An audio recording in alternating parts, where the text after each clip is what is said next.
संजीव जी, मैं आपसे ये समझना चाहती हूँ, देश के प्रधानमंत्री नरेंद्र मोदी की जो बातें मैं कोट करना चाहती हूँ कि 3 तलाक मसले को लेकर मुस्लिम महिलाओं ने देश के पीएम और बीजेपी को वोट करना शुरू किया गया था। कुछ लोगों को ये बातें नागवार गुजरी। क्या ये इसी तरीके से सियासत आगे बढ़ रही है? तो आप ठीक कह रही हैं कि मुझे लगता है कि एक 72 वर्षों से एक स्कूल ऑफ थॉट लगातार इसी तरह चल रहा था कि मुस्लिमों को लगातार आप उनके तुष्टीकरण करते रहो, उनके उद्धार का काम मत करो, उनकी महिलाओं को गर्त में डालते रहो, उनके जो भी कानून है उनके कानूनों को कोई इंटरप्रेट ना कर पाए, उनके साथ जो भी व्यवहार हो रहा है वो आगे ग्रो ना कर पाए, वो अशिक्षित रहे और वो देश के मेन स्ट्रीम में ना आ पाए। ये जो पॉलिसी लगभग नेहरू परिवार की एक स्कूल ऑफ थॉट की चल रही थी, उस पॉलिसी को एक जबरदस्त जो कुठाराघात किया इस मोदी गवर्नमेंट ने, उस कुठाराघात से क्या फर्क पड़ा कि इनको ये लगने लगा अरे ये तो हमारे वोट बैंक है, क्योंकि ये हमेशा मुस्लिम को वोट बैंक समझा करते थे, परंतु उनके लिए इन्होंने कुछ भी नहीं। एक हाथ में जूता, एक हाथ में कंप्यूटर, एक हाथ में कुरान, एक हाथ में कंप्यूटर, लैपटॉप, इस तरह का जो कॉन्सेप्ट देने वाले थे वो मोदी जी थे और उन्होंने कर दिखाया, इसीलिए आ पाए।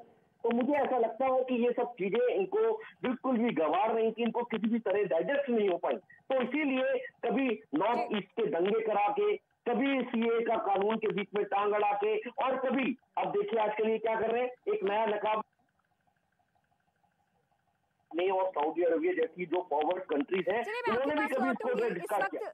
इस वक्त समीर जी मेरे साथ जुड़ चुके हैं, बीजेपी के लीडर हैं, और तारिक अहमद समाजवादी पार्टी के लीडर। मैं आपका भी रुख करूंगी। सबसे पहला सवाल समीर जी आपसे है, क्योंकि चुनावी माहौल है और गजवाए हिंद को लेकर सीएम योगी आदित्यनाथ ने भी बयान दिया है, तो इस बयान की जरूरत क्यों पड़ी? एक बयान तो सीधे सीधे समझ में आता है कि ये देश संविधान से चलेगा, ना कि शरीयत से चलेगा, लेकिन गजवाए हिंद का जिक्र क्यों? देखिए रीमा जी, आज पश्चिमी उत्तर प्रदेश के उस क्षेत्र में चुनाव हो रहा है जहां की स्थिति को आप समझेंगी, वो वही क्षेत्र है।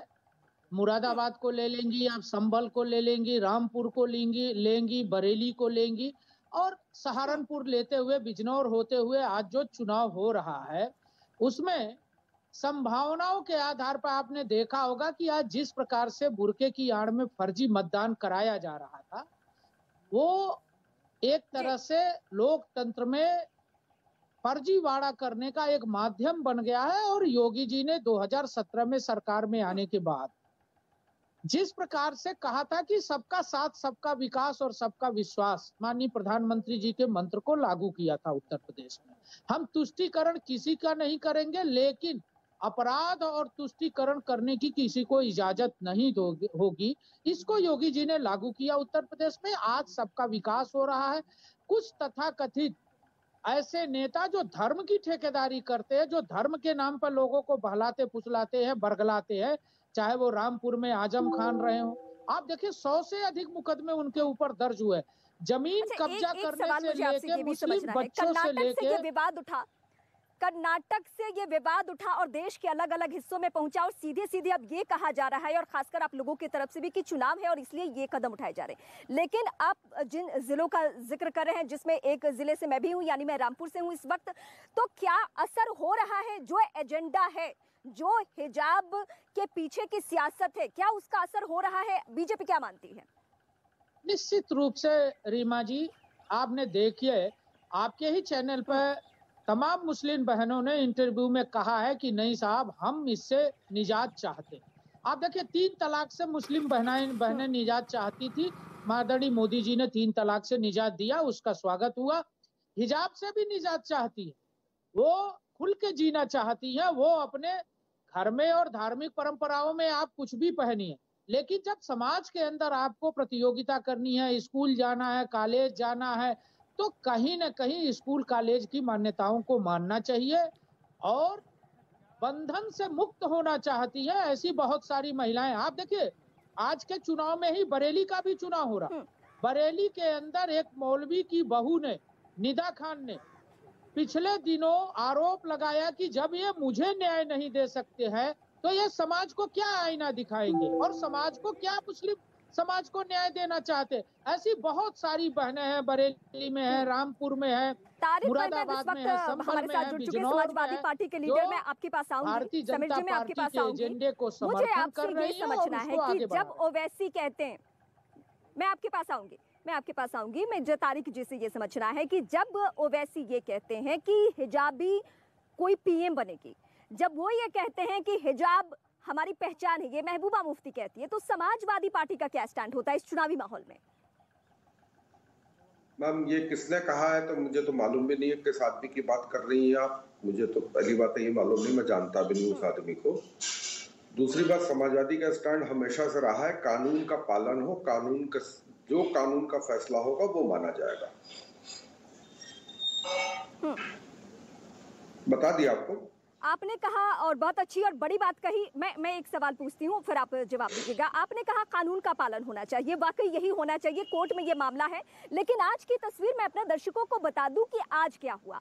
अभी मामला कोर्ट में लंबित है, लेकिन इसी बीच जब आज कॉलेज खुला तो एक बच्ची वहां पे फिर से पहुंची हिजाब में, और जब उसे रोका गया, हालांकि कुछ देर के लिए उसने हिजाब उतार दिया, लेकिन एक भाई साहब फिर वहां पहुंचे और उन्होंने उसे हिजाब पहना दिया। मतलब ये पीछे का जो प्रोपेगेंडा है, जो एजेंडा है, वो खुलकर सामने आ चुका है। तो समाजवादी पार्टी क्लियर तो करे कि जब कोर्ट में मामला लंबित है और इतनी सियासत हो रही है और उत्तर प्रदेश में चुनाव है, तो समाजवादी पार्टी का क्या स्टैंड है? हम लोग इस समय चुनाव की तरफ ध्यान दे रहे हैं, हम लोग फालतू बातों पर ध्यान नहीं दे रहे हैं। और बाकी मैंने बताया ना कि समाजवादी पार्टी का स्टैंड है कानून का पालन हो, जो कानून फैसला करेगा, जो कानून बनेगा उसका पालन किया जाएगा। तो आप हिजाब के पक्ष में हैं या खिलाफ में हैं? जो कानून फैसला करेगा वो माना जाएगा। इस वक्त मैं और मेहमानों का रुख करूंगी। समीर जी, एक बार फिर संजीव जी, मैं आपके पास फिर आती हूँ। जब समाजवादी पार्टी का ये स्टैंड है कि कानून का पालन किया जाएगा, तो फिर इतना माहौल क्यों बिगड़ रहा है? भाई आप देखिए कितने डिफेंसिव होके, कितने संगीन मामले पर ये किस तरह के बयान दे रहे हैं। मुझे समाजवादी पार्टी से, क्योंकि मैं पॉलिटिकल आदमी नहीं हूँ, परंतु कम से कम इनको खुल के वोकल होकर इतने बड़े मुद्दे पर बोलना चाहिए। क्यों नहीं बोलना चाहिए? ट्रिपल तलाक के लिए इसी तरह से डिसाइसिव डिसीजन लेकर और आगे बढ़ी। इसी तरह हिजाब को लेकर जब पूरी दुनिया में एक अपने आप रिस्ट्रिक्शन है, मैंने कहा प्रोग्रेसिव कंट्रीज जो है उन्होंने भी इस हिजाब को कहा नहीं, ये तो गलत बात है। मैं आई एम सॉरी टू से आई हैव टू मूव। आप नहीं मैम, मुझसे पूरा हिजाब पे बात किया है। आई एम सॉरी टू से आई हैव टू मूव। जब आपको समय मिला तो बात कर सकती हो तो बात कर लिया, नहीं तो पूरा हिजाब पे ही डिबेट चल रही है। जब आपको समय मिला तो आप बोले नहीं। जब मैं आपसे कुछ पूछना चाह रहा हूं तो आप जो है वो उसको रेसिप्रोकेट कर रहे हैं। आप देखिए कि पूरे सऊदी अरबिया में क्या हुआ। अगर इसको मुस्लिम कंट्रीज समझ के, मुस्लिम कंट्रीज में जब इस तरह के स्ट्रक्चरल इतने जबरदस्त रेवोल्यूशनरी फैसले हो सकते हैं, ड्राइविंग कर सकती है महिलाएं, आर्मी में जा सकती है महिलाएं, वहां की लोकल आर्मी सऊदी अरबिया के जो है बिन सलमान ने बोला है, कहाँ बोला है, 2020 में जाके अमेरिका में बोला है कि हाँ हम इस नकाब को हटा,